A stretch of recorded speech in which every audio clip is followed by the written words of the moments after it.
I used to think words were just words, fleeting, meaningless when spoken in anger. But sometimes, a single sentence can hit harder than a punch. A single moment can unravel everything you thought was real. Why don't you just disappear? Mia's voice cut through the dinner table silence like a blade. She wasn't screaming, wasn't throwing a tantrum like she used to when she was younger. No, this was different. Her voice was calm, precise, like she'd been waiting for the moment to say it. And then came the killing blow. "We'd be better off without you," Rachel said. At first, I thought I misheard. Maybe I was so shaken by Mia's words that my mind filled in the gaps. But no, Rachel's tone was measured, steady. She didn't say it in a fit of rage. She didn't throw her fork down dramatically. She just said it, like it was fact, like she'd already decided. I stared at her, waiting for her to take it back, to soften the blow, to do something, anything, to show she didn't mean it. But she just picked up her wine glass and took a slow sip, avoiding my eyes. The air in the room changed. You ever notice how silence isn't just the absence of sound? Sometimes, silence is heavy, pressing down on your chest, making it hard to breathe. That's what this silence felt like. I looked at Mia, 16 years old. My daughter, not by blood, but by choice. She was 12 when I married Rachel, already headstrong, already skeptical of me. I spent years, earning her trust. Late-night conversations about books, movie nights where she pretended not to enjoy my stupid dad jokes, helping her with homework when she struggled but was too proud to ask her mom for help. And now, for words had wiped all of that away. I could have fought back, could have demanded an explanation, could have reminded them of all the times I'd been there when Jordan, the man who contributed DNA but nothing else, had disappeared for years at a time. But I didn't. I didn't say a single word. I just stood up, my chair scraping against the wooden floor, and walked upstairs. The weight of their stares followed me as I moved through the house. I wanted to turn back, to catch a flicker of regret in Rachel's expression, to see if Mia was shocked by what she'd said. But I didn't give them that satisfaction. I walked into our bedroom, grabbed my old duffel bag from the closet, and started packing. Not mindlessly, carefully. I wasn't storming out in a fit of rage, grabbing whatever I could and shoving it into a suitcase. No, I packed with purpose. A few shirts, enough clothes for a few days. My toothbrush, phone charger, passport, just in case. As I packed, I noticed something strange. My hands weren't shaking. I always thought that if my marriage ever came to this, I'd be a wreck, pleading, breaking down, trying to fix things. But I wasn't. I was calm, too calm. Downstairs, I could hear hushed voices. Mia's footsteps as she stormed off to her room. The clinking of dishes as Rachel cleared the table. But no one came upstairs. No one stopped me. The realization hit like a gut punch. They didn't care. They weren't expecting me to fight back. They weren't expecting me to stay. And for the first time in my life, I truly felt like an outsider in my own home. I zipped up my bag, slung it over my shoulder, and made my way downstairs. Rachel was leaning against the kitchen counter, arms crossed. Her expression was unreadable. Not angry, not regretful, just waiting. "So you're just leaving?" she asked. "You said you'd be better off," I replied, checking my pocket for my keys. "I'm respecting that." Her lips parted slightly like she was about to say something, but she stopped herself. Pride? Guilt? Or maybe she was just too damn stubborn to admit she didn't mean it. I walked to the front door, gripping the handle. Before I left, I turned to look at her one last time. "You know," I said quietly, "when Mia said those things before, it hurt. But hearing you agree, that broke something, Rachel." She blinked, just once. No sharp retort, no biting comment. Just silence. I opened the door and stepped out. The cold night air hit me like a slap, but I welcomed it. It felt more real than anything that had happened in the last hour. I got into my car and drove away without looking back. It wasn't until I pulled into Noah's driveway that it really hit me. This wasn't just a fight. This wasn't just a bad night. I might never go back. And the scariest part? I wasn't sure if I wanted to. Waking up in an unfamiliar bed wasn't the worst part. It was the silence. You ever notice how a house sounds different depending on who's in it? Even in sleep, a home is alive. soft breathing from the next room, the creak of someone shifting under the covers, the faint hum of the fridge or the whisper of the heater kicking in. But Noah's guest room was silent. Not peaceful, not comforting, just empty.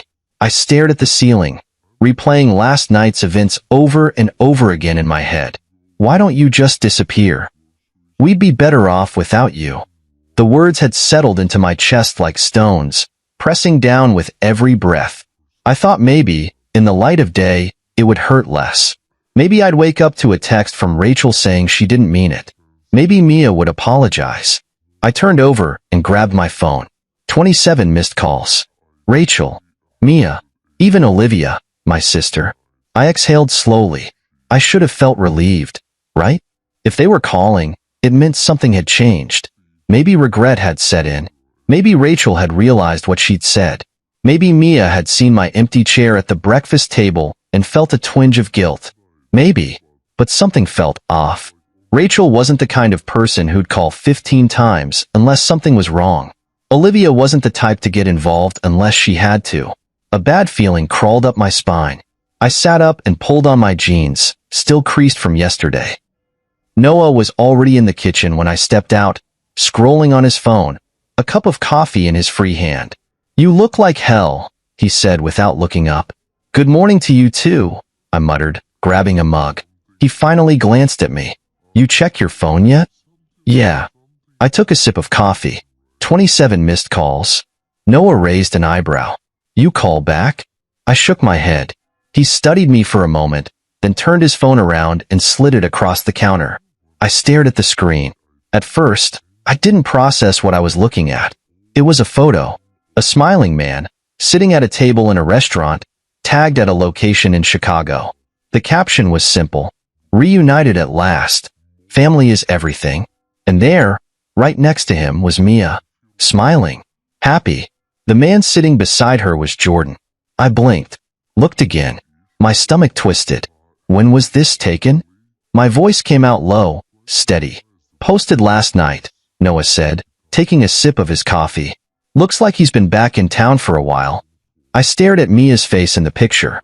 That hopeful smile, the kind she used to get when she thought something amazing was about to happen. When she got accepted to that summer program last year. When I taught her how to drive, and she finally nailed parallel parking.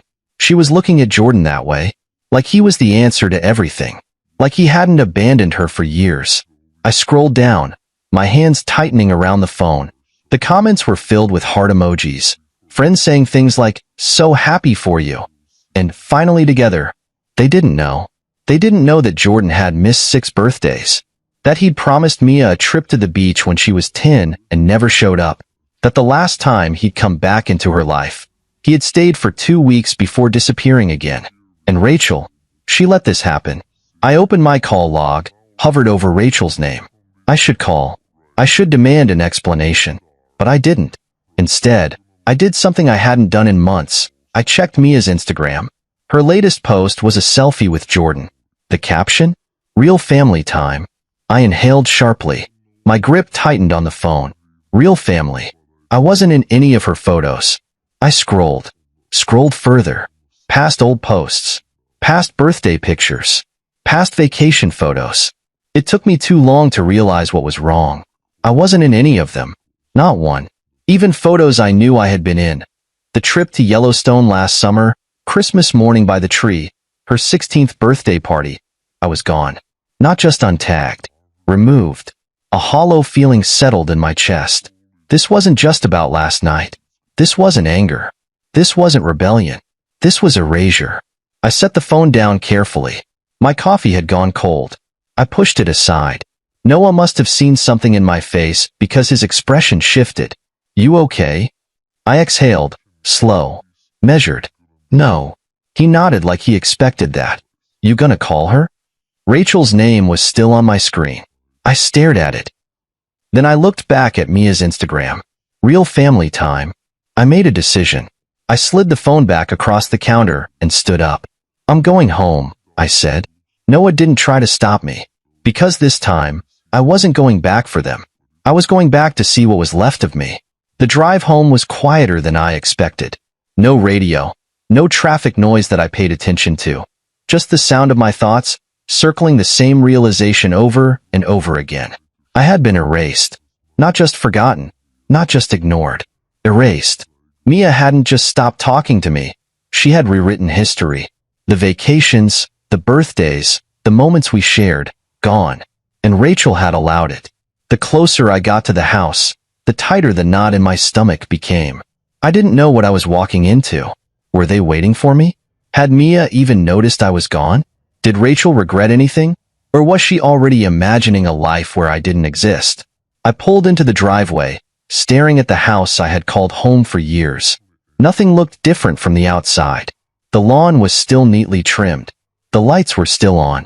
If a stranger had passed by, they wouldn't have guessed that the man inside had been told he was disposable less than 24 hours ago.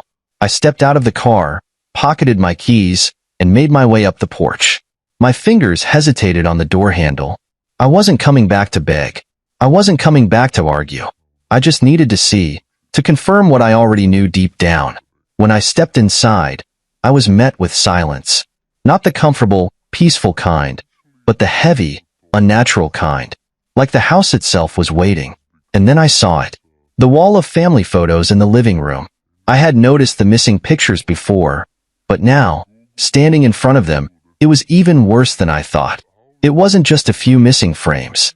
I had been deliberately cut out. One by one, the moments we had shared, altered. The Yellowstone trip? I had taken that photo, but now, a gap in the composition showed where I had once stood. Christmas morning? Mia had been sitting next to me, unwrapping the book she had begged for all year. But now the image looked wrong, like someone had been cropped out. I took a step back. My breathing was steady, but my hands clenched at my sides. This wasn't an accident. This was intentional.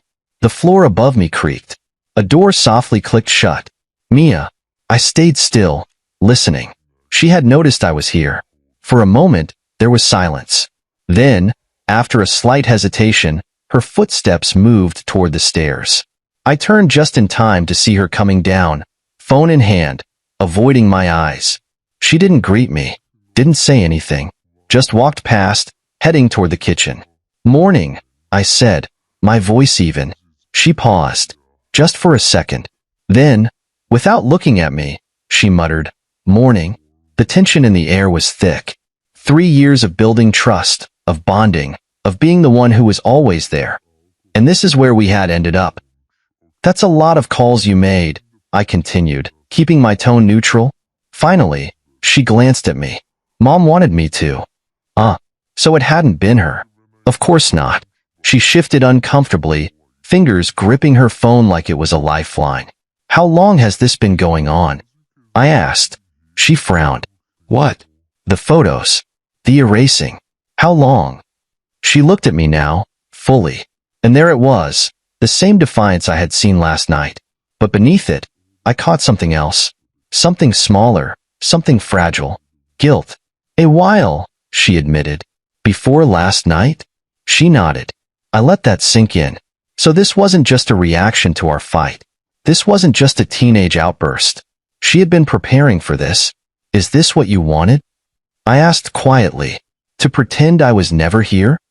She exhaled sharply, looking away. It's not like that. Then what's it like? Her jaw tightened. I don't know, okay? It felt easier. Easier? Yeah, she snapped. Easier than having to explain.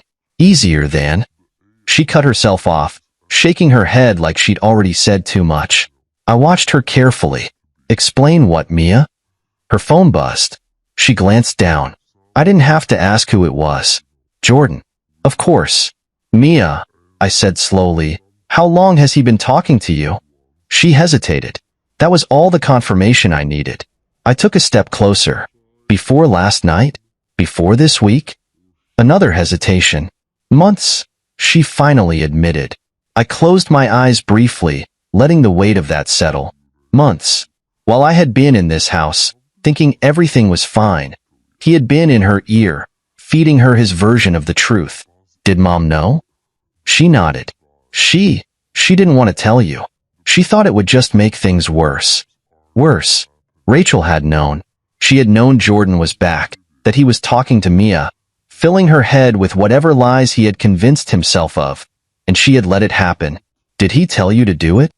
I asked, voice steady. Erase me? Mia's lips parted slightly. That flicker of guilt flashed again. She didn't answer. She didn't need to. I nodded slowly, stepping back. Got it. Mia shifted uncomfortably. It's not.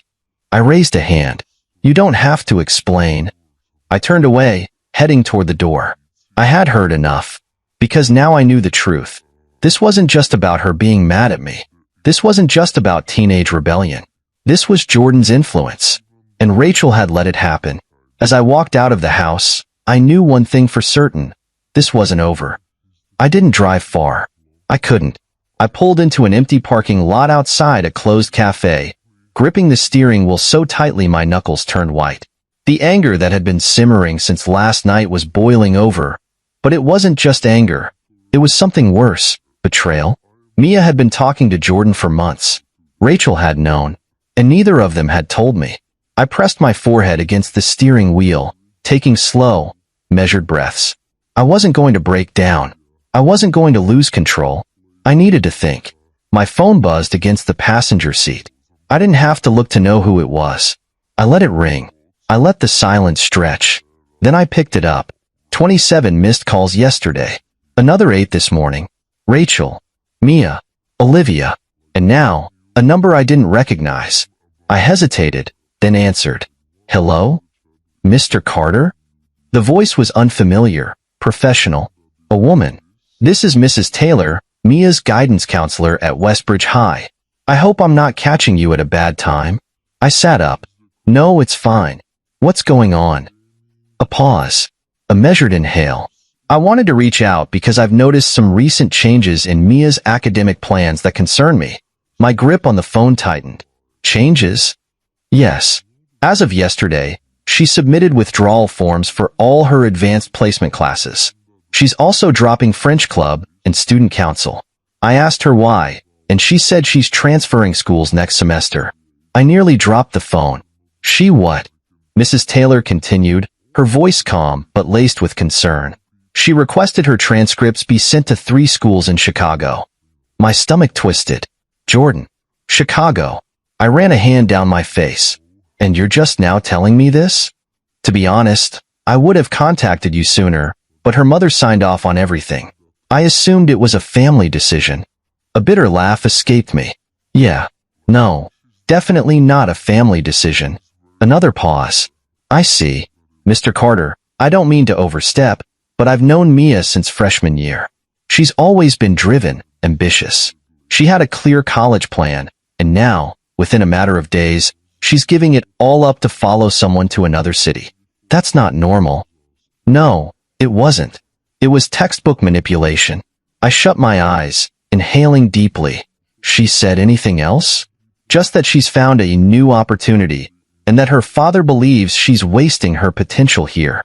Her father. Not me. Not the man who had raised her.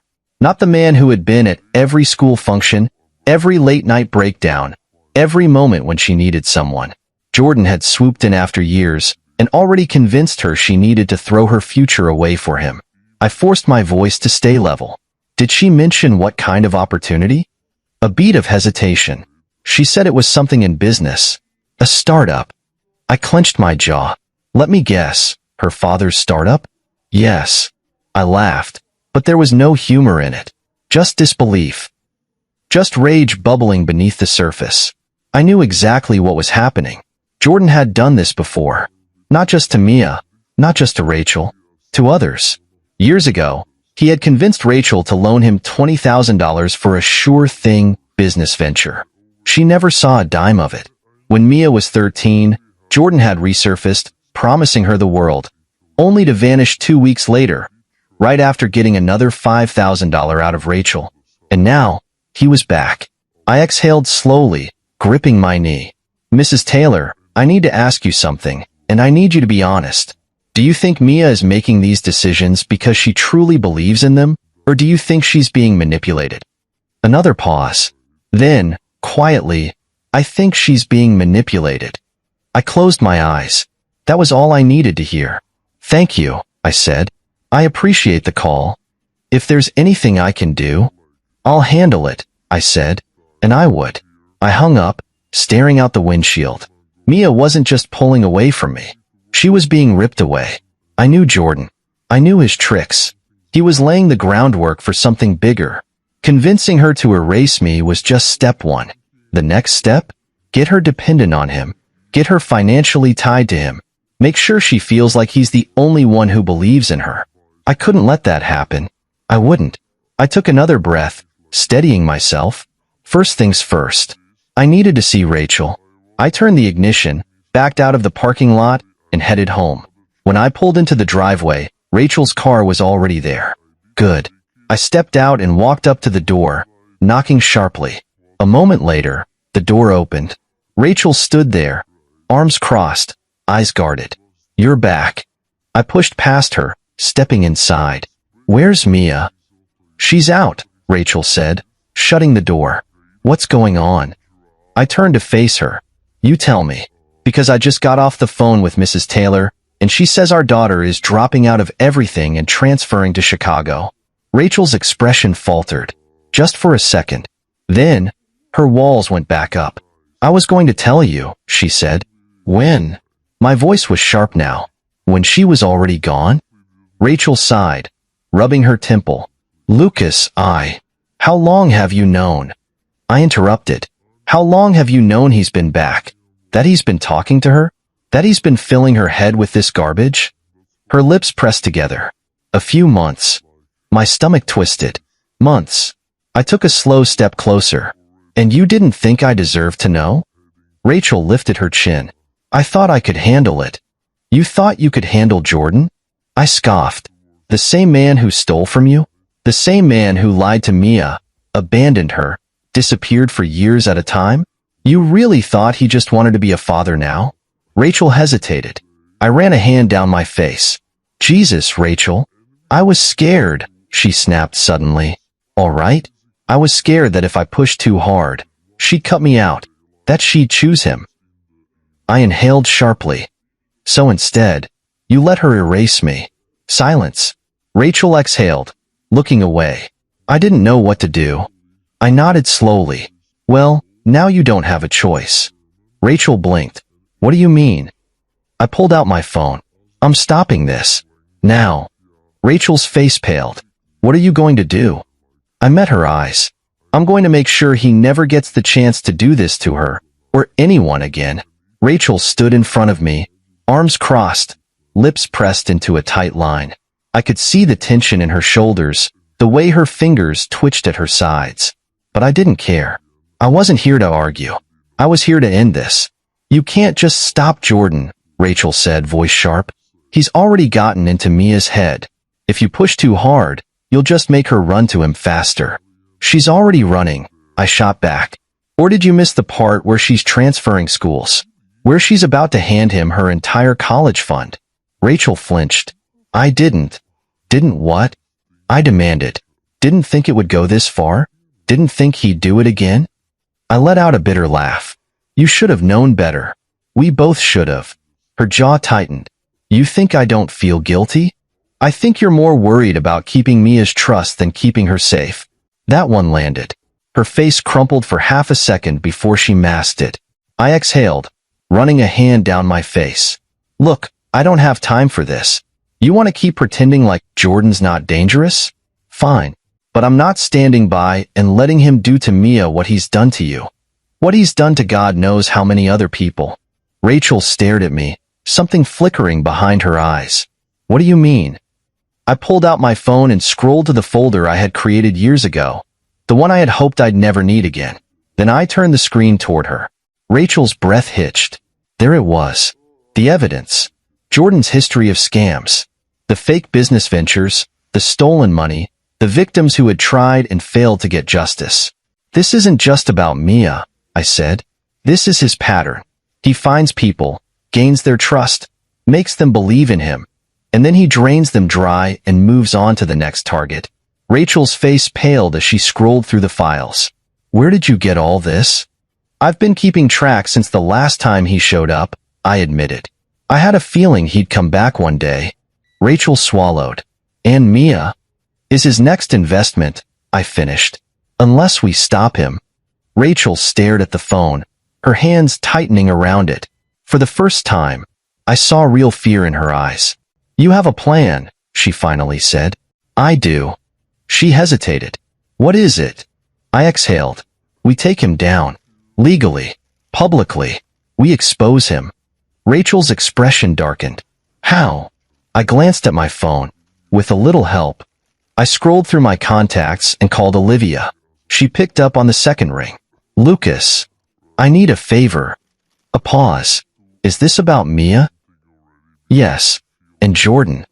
Silence. Then, what do you need? I looked at Rachel. Connections. Someone who can help us take him down for good. Olivia didn't even hesitate. I know someone at the Securities and Exchange Commission. Jordan's running a fraud scheme. If he's soliciting investments under false pretenses, they can investigate. My grip on the phone tightened. That's exactly what he's doing. He's trying to get Mia and her friend's parents to invest in his startup. Olivia cursed under her breath. All right, I'll make some calls. Send me everything you have. Already on it. We hung up, and I turned back to Rachel. Step 1. Get the SEC involved. Step 2. Get the police involved. Step 3? I smiled coldly. Set a trap? Rachel exhaled. You want to bait him? Exactly. She looked uncertain. Lucas, if we do this, Mia's going to hate us. For a while? Probably. I met her eyes. But I'd rather she hate me for stopping him than resent me for letting him ruin her life. Rachel looked away. She won't forgive me. She will, I said. Eventually. Rachel exhaled. And if this doesn't work? I shrugged. Then at least I'll know I did everything I could. Rachel hesitated, then nodded. What's the plan? I pulled up Jordan's latest text from the family group chat. Big announcement at dinner tomorrow night. Can't wait to share the news. I smirked. We're going to crash his party. The next evening, I sat outside the restaurant, watching the guests arrive. Rachel sat beside me, twisting a napkin in her hands. She looked nervous. Good. She should be. Are you sure this will work? She asked.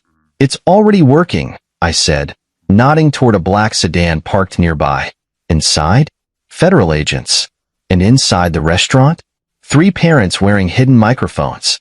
Jordan was about to sell them on his fake company, and we were about to catch him in the act. Rachel exhaled. Mia's inside. I know. She's going to be furious. I know. She looked at me. You still want to do this? I turned to her. Would you rather let her sign over her college fund to a con artist? Rachel didn't answer. I opened the car door. Let's go. Inside, the restaurant was buzzing with conversation. Jordan sat at the head of a long table, exuding confidence, smiling at Mia like she was his prized possession. I wanted to break his nose. Instead, I walked forward. Jordan's smile faltered when he saw me. Lucas, he said, feigning surprise. Didn't expect to see you here. I smirked. I figured if you were having a family dinner, I should be invited. Mia's face darkened. Dad, what are you doing here? I ignored her, turning to Jordan. So, tell me about this business opportunity.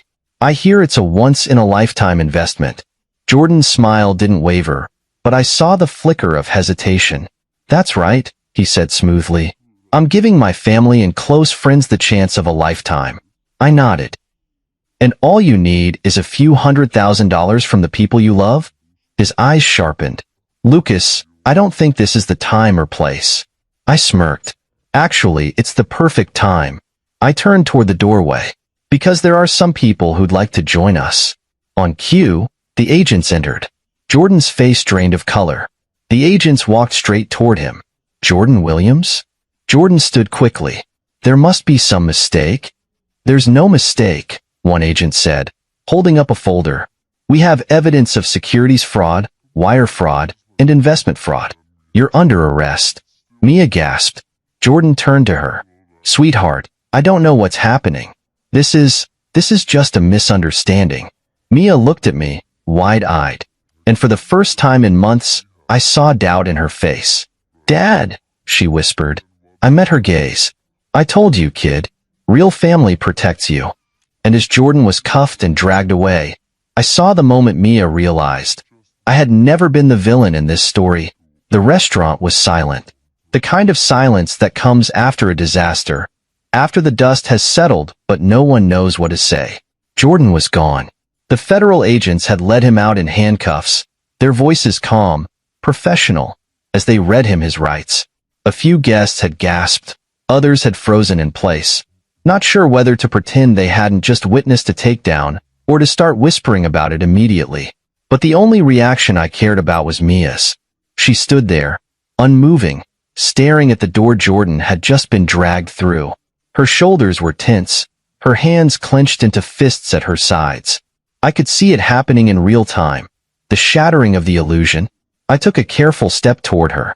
Mia, don't, she snapped. Her voice was sharp, but it wavered, just enough to tell me she was trying to hold herself together. She turned slowly, her eyes blazing. But beneath the anger, I saw something else. Betrayal. You set him up, she said. I held her gaze. I protected you. Protected me? Her voice rose slightly, sharp enough that a few lingering guests looked over before awkwardly turning away. You ambushed him. You got him arrested. I exhaled. Mia, listen to me. Jordan wasn't who you thought he was. He was.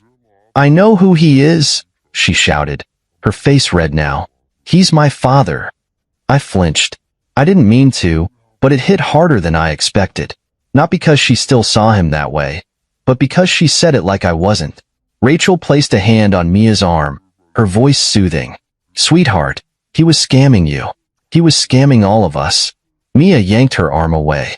You both lied to me. You humiliated him in front of everyone.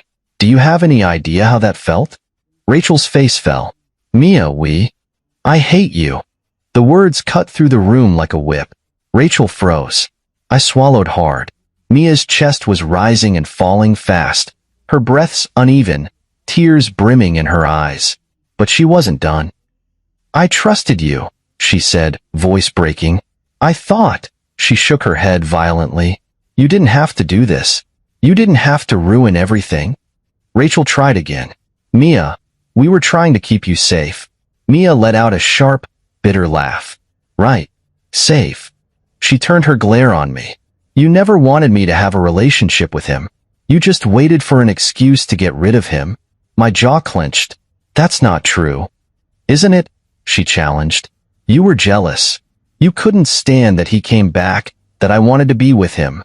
I exhaled slowly, pushing down the frustration, the exhaustion, the sheer helplessness of trying to reach her through the anger. You know what hurts the most? She continued, voice trembling. I thought you were different. I thought you actually. She cut herself off, pressing her lips together, shaking her head. I stepped closer. Mia, I love you. Her breath hitched, just barely. No, you don't. You just want to control me. That one hurt. That one hurt like hell. Because I had spent 16 years proving to her that I wasn't Jordan. That I wouldn't leave, that I wouldn't hurt her, that I wouldn't lie. And now, in her eyes, I was the villain. I nodded slowly. Okay, I said, voice steady. If that's what you believe, then I won't try to convince you otherwise. Mia blinked, caught off guard. But let me ask you one thing, I continued. If he was innocent, why did he run? She opened her mouth, then closed it. I stepped closer. If he was telling the truth, if he really loved you, why did he ask you to cut me out of your life? Why did he ask you to lie to your mom? Why did he need your money? She shook her head. He was trying to help me. By stealing your college fund? I asked gently. Mia's breathing was shaky now. I could see it, the cracks forming, the battle inside her as her heart and her brain fought to make sense of what had just happened. He said it was an investment, she whispered. I softened my voice. It wasn't. It was a scam. And you weren't the only one he was trying to fool. Tears spilled over, and she angrily wiped them away. I knew better than to push her, so I let her stand there, arms wrapped around herself, the truth sinking in, breaking apart everything she had convinced herself to believe. Rachel reached for her again, but Mia stepped back. I need I need to go. Rachel looked at me, silently asking what to do. I shook my head. Let her. Mia turned and walked out of the restaurant, shoulders stiff, head down. Rachel hesitated, then exhaled. She hates us. I shook my head. She doesn't. Rachel looked at me. She just said it to our faces. I met her eyes. She's hurting. She's confused. She's mad. I exhaled. But she doesn't hate us. Rachel's expression wavered. How do you know? Because deep down, she knows the truth. Rachel swallowed. And now? I stared at the door Mia had just walked through, feeling the weight of everything that had happened, of everything that was still ahead. Now, I said quietly, we wait. Waiting. That was the hardest part. I had spent months watching Mia slip away, and now, after everything, after exposing Jordan, after watching her break right in front of me, I had no choice but to wait. It had been 3 days since the restaurant. 3 days since she had stormed out, since she had looked at me like I was the one who had betrayed her, since she had walked away without turning back. And in those 3 days, nothing. No calls. No texts. Silence. Rachel was struggling with it in her own way. She had spent the first day pacing, picking up her phone every 5 minutes like she expected Mia to magically change her mind and come home. By the second day, she had gone quiet, the exhaustion settling in her bones. By the third, she looked like she had aged 5 years. I didn't tell her, but I had barely slept. I told myself it was because I was waiting for Mia to reach out, but the truth was, I was terrified she wouldn't. What if we had pushed too hard? What if we had done the right thing but lost her in the process? What if, after everything, Jordan still won? The thought alone made me sick. So when my phone finally buzzed on the morning of the 4th day, I nearly knocked my coffee over trying to grab it. Mia. A text. Just one sentence. Can we talk? I stared at the screen for a long moment, my heart hammering. Then I typed back, of course. Where? A few seconds passed. Then, ice cream place? I exhaled. 3 years. That's how long we had been going to that little ice cream shop. It had started as a tradition after her dance classes, a way to bribe her into talking to me when she was younger. Over time, it became our thing. And now, she was reaching out. I grabbed my keys. The shop was nearly empty when I got there. It was late afternoon, too early for the usual evening crowd, but I had a feeling Mia had picked it for that reason. She was already there, sitting in the corner booth, hands wrapped around a small cup of mint chocolate chip, the same flavor she had always gotten. But she looked different. Not angry, not defiant, just tired. I walked over slowly, sliding into the seat across from her. She didn't look up at first, just kept her gaze on her ice cream, poking at it with her spoon. Finally, she exhaled. I don't know how to start. Then don't, I said gently. Just say whatever's on your mind. She hesitated. Then, quietly, I feel stupid. That took me off guard. Why? Her fingers tightened around the cup. Because I should have known. I should have seen it. But she swallowed. I wanted it to be real so bad that I ignored everything. I let her sit in that silence for a moment. Then I said, that doesn't make you stupid, Mia. That makes you human. Her eyes flicked up to mine, searching. You're not mad?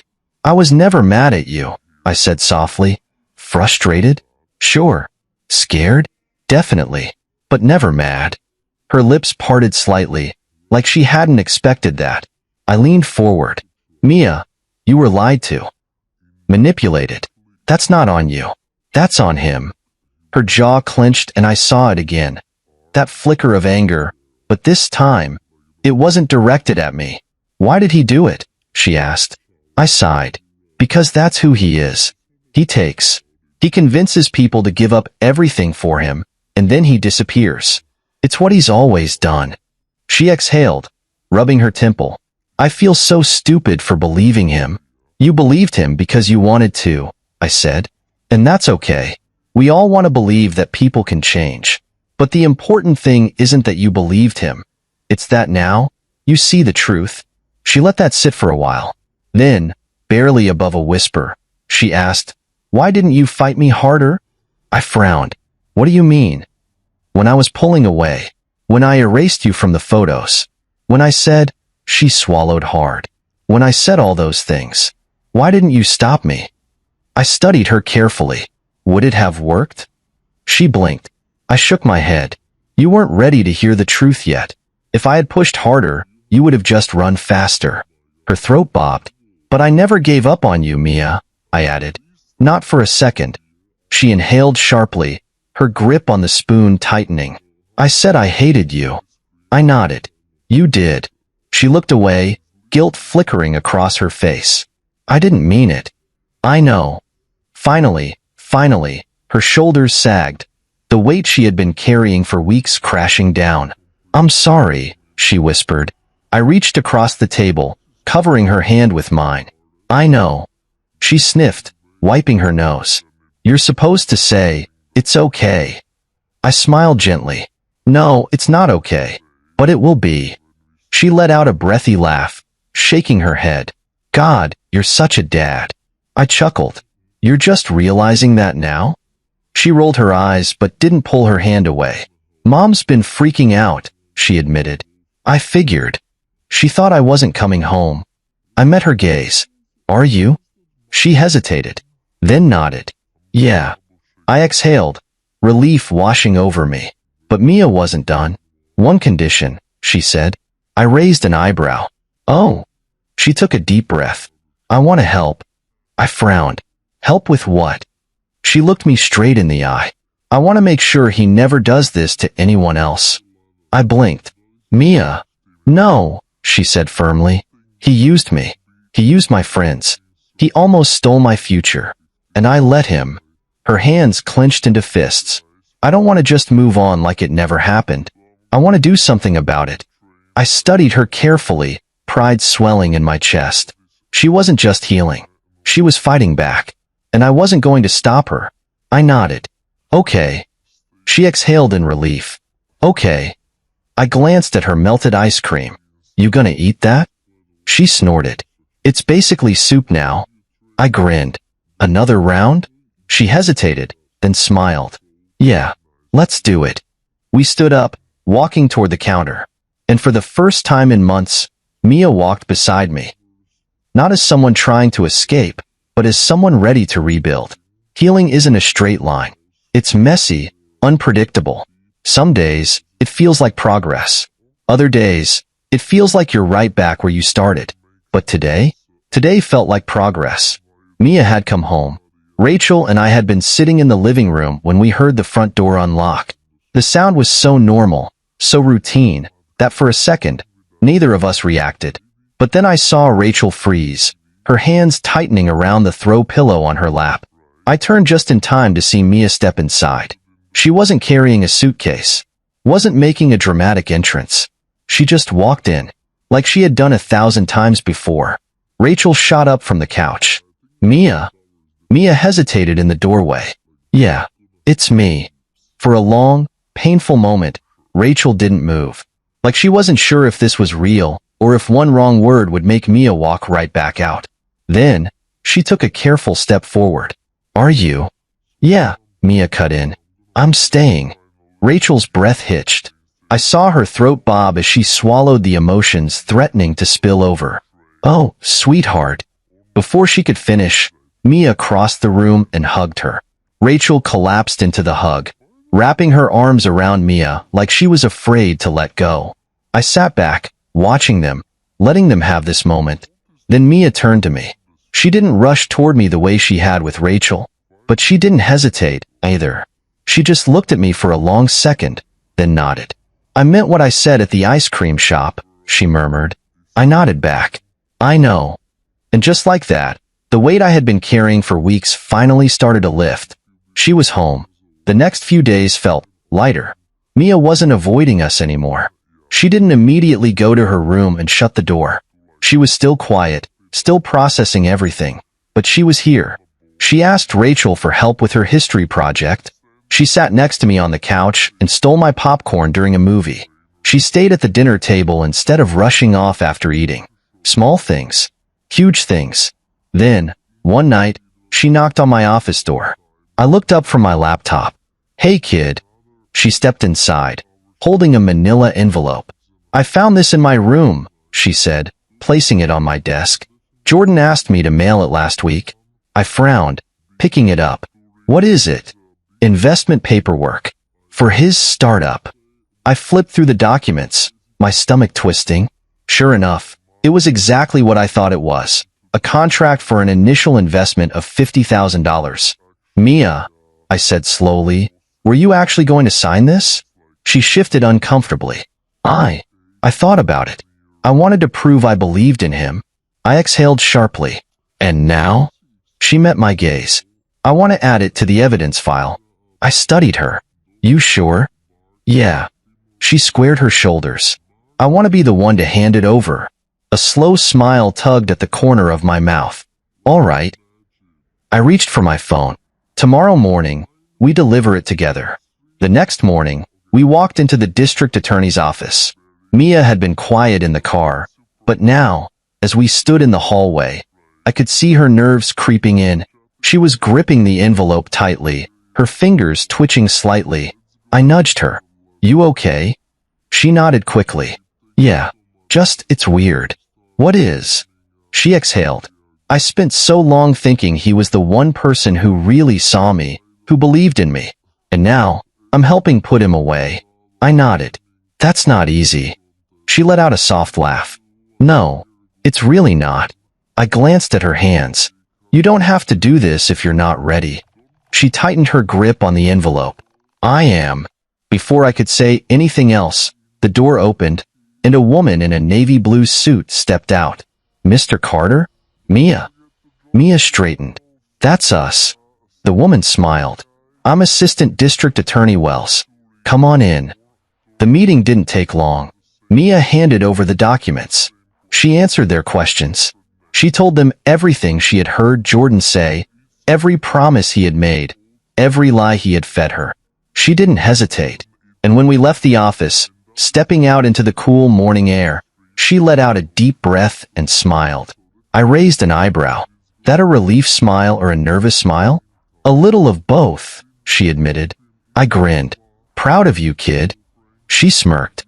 "You gonna start saying kiddo next?" "Absolutely not," I said. "You'd disown me." She laughed, really laughed. And God, I had missed that sound. Then she nudged me. "Ice cream?" I blinked. "At 10 in the morning?" She grinned. "Breakfast of champions." I shook my head, chuckling. "Let's do it." And as we walked down the sidewalk, heading toward our favorite shop, I realized something. This wasn't just healing. This was rebuilding. Mia had made a choice. She had chosen the truth. She had chosen to fight back. And most importantly, she had chosen me.